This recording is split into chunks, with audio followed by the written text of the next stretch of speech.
The story begins with the moment the team on Oak Island made a discovery that shocked everyone. For more than 200 years, people had searched for the truth hidden under the island. Many groups had tried. Many had failed. But Rick Lagina and his team kept going, year after year, believing that one day the island would give them an answer. Now, after years of digging, scanning, drilling, and studying old clues from many countries, something finally changed. A new chamber was found under the swamp zone, not a normal cavity or natural pocket, but a sealed and shaped vault cut into the bedrock. And the signs on the stone made it clear that this vault had a purpose. It was not an accident of nature. It was built with care, skill, and planning. Rick and the team had spent countless hours following small clues, old stories, and hard evidence.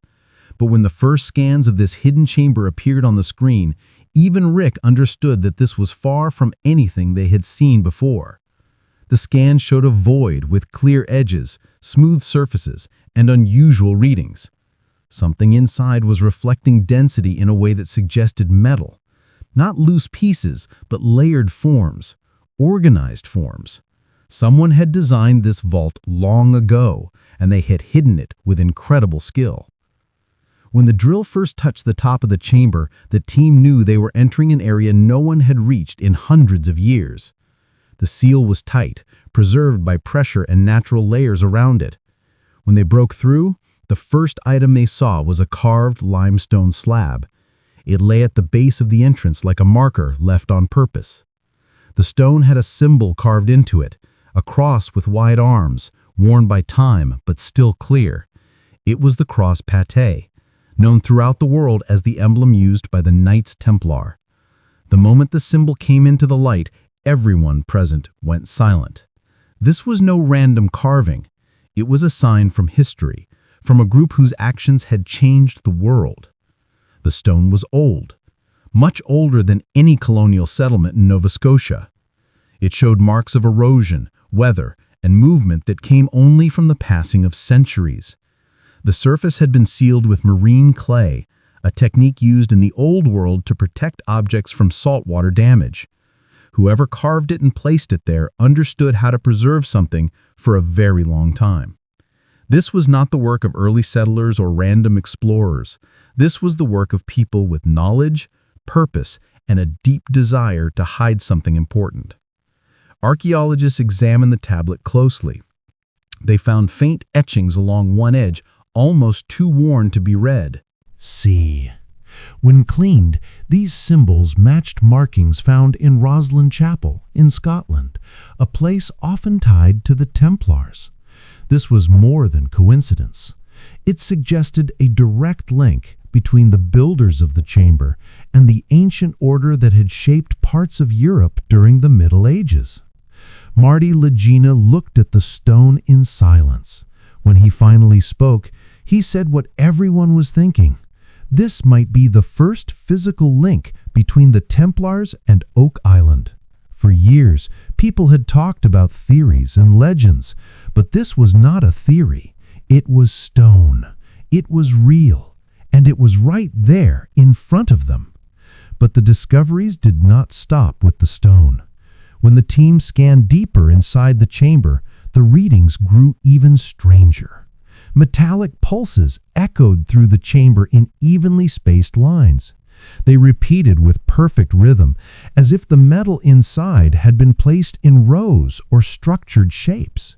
Nothing about the formation looked natural. The team brought out a micro drill to remove tiny samples. When the material tray came back up, it carried quartz dust mixed with refined specks of gold. Refined gold, not raw. Gold shaped by human hands, hammered and melted long before any Europeans were known to be in this part of the world. When Rick saw this, he said something that later spread across Oak Island communities everywhere. He said, "We may not be chasing legend anymore. We're standing over it." That moment showed how serious the discovery was. The chamber was not a myth. It was not an old story. It was real, and it was made by people who knew exactly what they were doing. As the team dug deeper, the mystery only grew. In France, a historian searching through old naval documents found a map from 1701. The map was titled The Island of Lost Gold. It looked like Oak Island. More shocking were the notes written on the side. They talked about the coffers of the temple, a vault protected by layers of engineered trapstone. The notes described a design that matched the chamber the team had just entered. This meant that someone in France knew of the chamber long before the island was widely known. It also suggested that knowledge of the vault survived long after the Knights Templar were suppressed and hunted by kings in the church. The idea that Templar sailors escaped across the Atlantic with pieces of their treasure had always been considered a myth, but this map suggested otherwise. And the placement of the chamber on the map matched perfectly with the real position underground. The next discovery came when a glimmer of metal was seen in the chamber wall. At first, it looked like a wire, but when cleaned, it turned out to be a small fragment of a brass chain. It had delicate engravings shaped in Templar symbols. Laboratory tests later confirmed it was made with 13th century French alloy methods. This meant the chain was created long before any known European ships reached this side of the world. The chain alone could have changed the history books, but what lay beneath it changed far more. The team uncovered a lead container. It was fragile and covered in layers of mud and minerals. When opened under controlled conditions, the container revealed a small parchment piece. It had medieval French writing on it. The script mentioned the Great Ark and the secret beneath the rose. These phrases were known Templar codes. They had been used to refer to important relics carried from the Holy Land, as well as to the highest secrets of the order. Scholars compared the handwriting with samples from the Templar archives in France. One match stood out. The writing belonged to a scribe active in Paris during the final years of the order. This meant the parchment was likely written during the time of the last Grand Master of the Templars.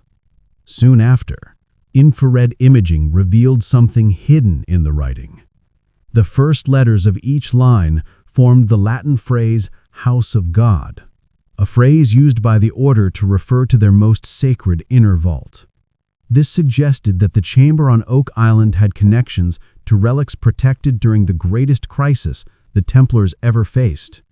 The story of Oak Island took a big turn when the team found the next part of the puzzle. They discovered that the underground tunnels were not random. They were designed like traps, with wooden beams and brass pulleys built into the rock. These looked like ship rigging systems. It meant the builders were not ordinary workers. They were sailors. This lined up with the idea that the Templar fleet had escaped by sea and built hidden chambers in new lands.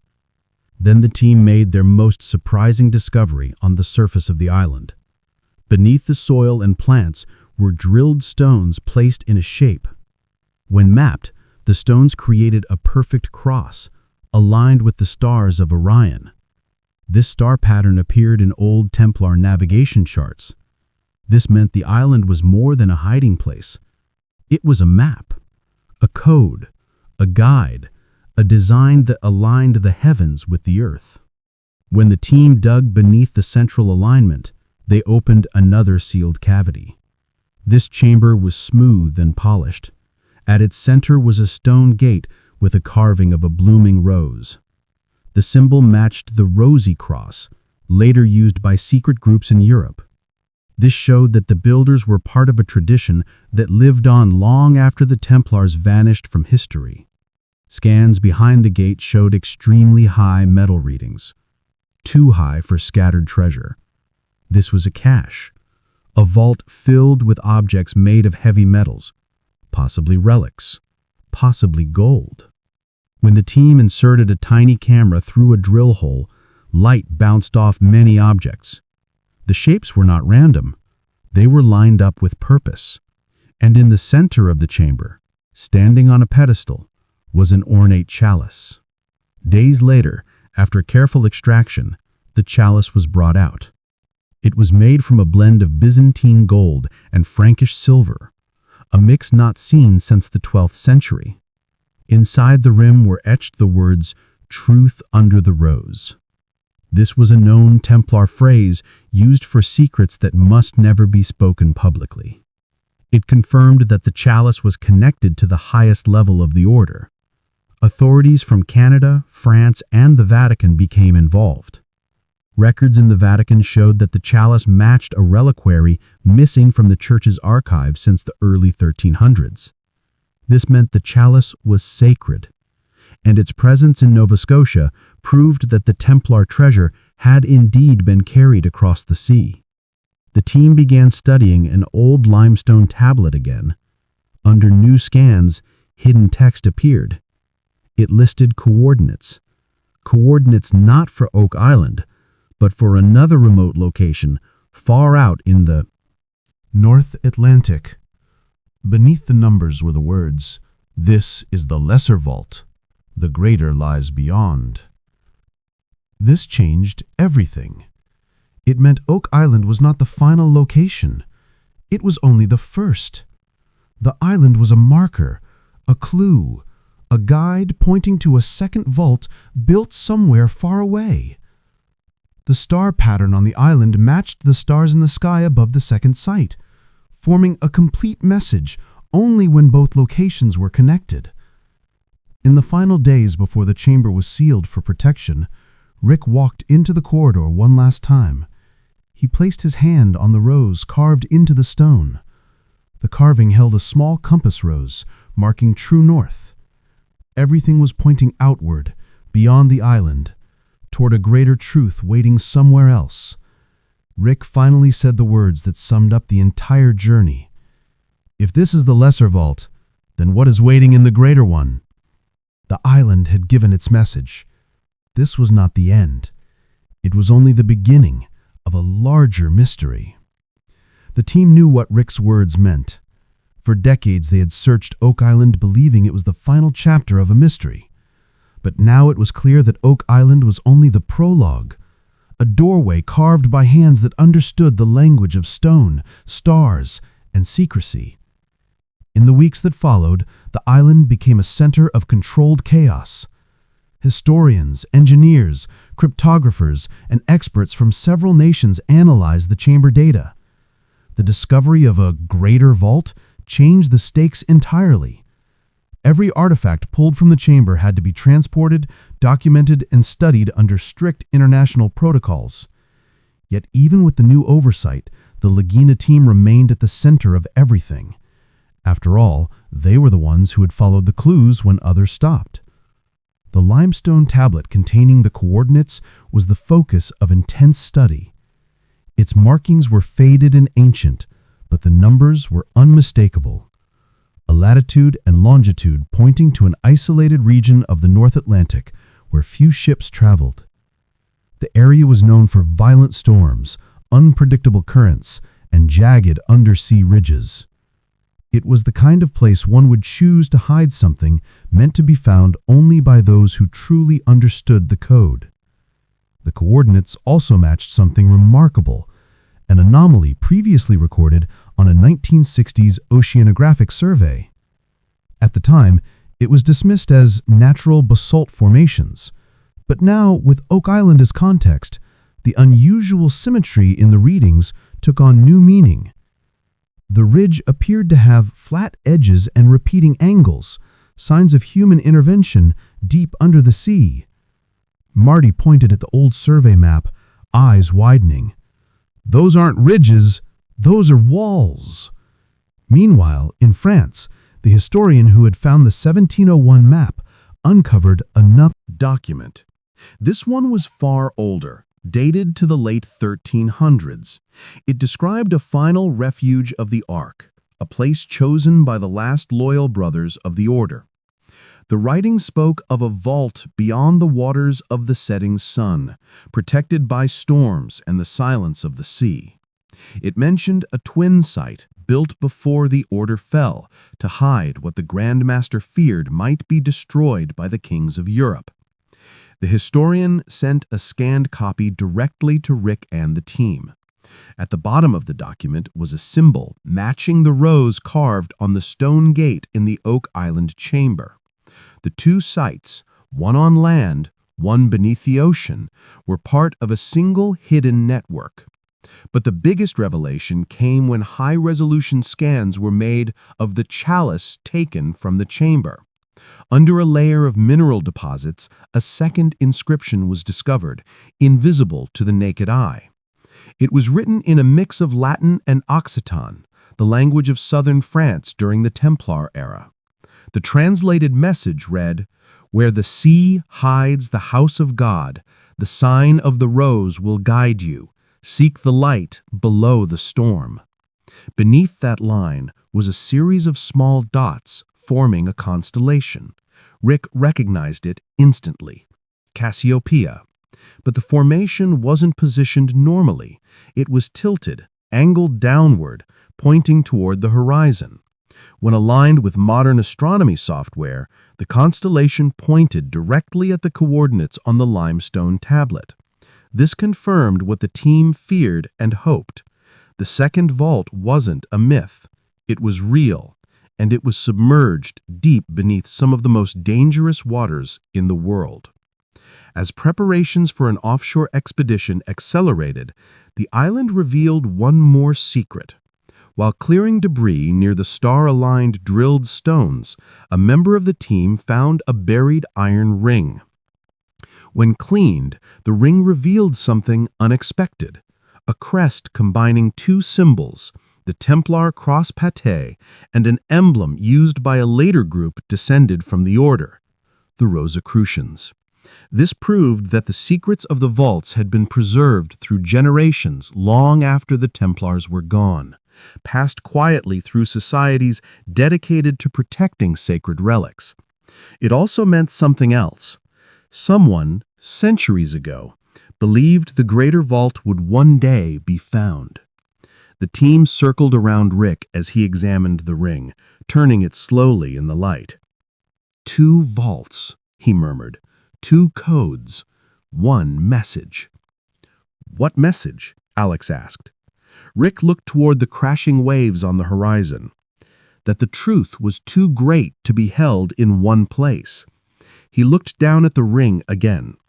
"And now it's calling us to finish what they started." Preparations for the Atlantic voyage began immediately, but none of them knew that the greatest discovery, the one that would rewrite everything, waiting beneath the cold, dark waters where no sunlight had touched the stones for 700 years. The North Atlantic greeted the team not with calm seas, but with the kind of restless gray swells that seemed to whisper warnings from the deep.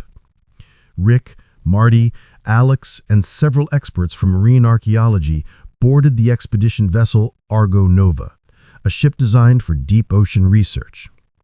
The coordinates carved into the ancient limestone tablet were loaded into the main navigation system. The numbers began to pulse on the screen, drawing a straight line from Oak Island to a remote patch of ocean where few ships had reason to go. The journey would take days, days in which each member of the crew felt the weight of history pressing in. Every artifact they had uncovered, the carved cross pate, the medieval chain, the parchment from Paris, the chalice etched with sacred vows, pointed here, to this one place, a location the Templars had chosen with a precision far ahead of their time. On the second night, storm clouds closed around the vessel. The winds changed direction without warning. Waves rose like dark mountains and crashed against the hull. But the strangest part wasn't the storm. It was the exact location where it began. It began the moment they crossed into the coordinate zone. "Just like the old document said," Marty muttered as he gripped a handrail. "The vault lies beneath the throne of storms." The storm lasted almost 3 hours. The crew fought it with every tool the ship had. Then, just as suddenly as it had appeared, the skies opened and the sea went silent. Not calm, silent. The water smoothed into an unnatural stillness, as if the ocean itself had fallen asleep. Alex stared over the rail. It's like we crossed into another world. Rick said nothing. His eyes were fixed on the horizon. The anomaly below. When sonar scans began, the results stunned everyone on board. The sea floor at those coordinates did not look like natural rock. The scans showed a massive geometric structure, rectangular walls, angled edges, and the central depression leading downward like the entrance to a buried fortress. One of the marine engineers zoomed in further. "This isn't geology," he said. "This is architecture." The shape was almost identical to the chamber beneath Oak Island, only bigger, far bigger. The deeper scan passed through the first layers. A second chamber appeared, then a third. Each level was arranged around a central shaft descending into darkness. "It's a stepped pyramid," the engineer whispered, "built under the sea." Or built on land before the sea swallowed it. The Templars had chosen this place well. Hidden by storms, protected by depth, erased by time. But the most shocking scan came minutes later. The sub-bottom profiler detected an enormous metallic mass in the deepest chamber. Not scattered fragments, not debris, a singular object, smooth, dense, perfectly shaped, something forged by human hands.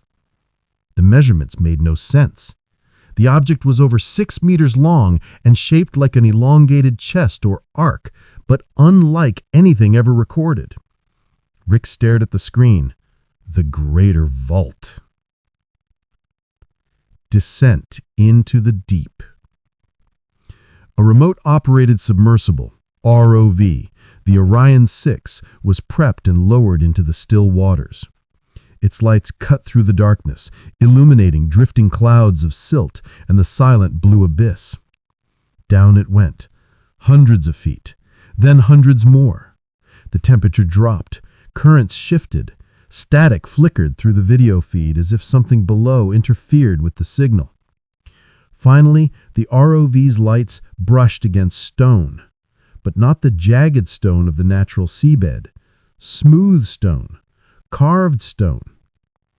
The ROV moved closer, its cameras revealing enormous blocks fitted with such precision that even centuries underwater had not moved them. Rick leaned forward. "That's impossible." Across the blocks were symbols, crosses, roses, stars, and geometric patterns matching those found on the chalice and the carved stones of Oak Island. The Templar builders had been here. There was no question now. The ROV continued to descend along a central slope until it reached what looked like a sealed stone door. The marks on the door were familiar. A rose, a cross pate, a compass rose pointing true north. Alex whispered, "It's the same seal." The same as the one Rick touched in the lesser vault. Deployed the ROV's mechanical arms to brush away centuries of sediment. As the silt cleared, a narrow slit appeared in the stone, shaped exactly like the edge of the chalice found on Oak Island. A key. The chalice had been a key. The design wasn't symbolic, it was functional. Rick froze. They never meant for this vault to be opened by accident. The lesser vault gave us the key to the greater one. The ROV operator cautiously lowered the robotic arm, holding a laser-cut replica of the chalice rim they had prepared on the ship. It matched perfectly. With a soft grinding sound, impossible to hear across the ocean floor, but visible through the drifting silt, the stone door shifted, just a few inches, then a few more, and then darkness gave way to shimmering light.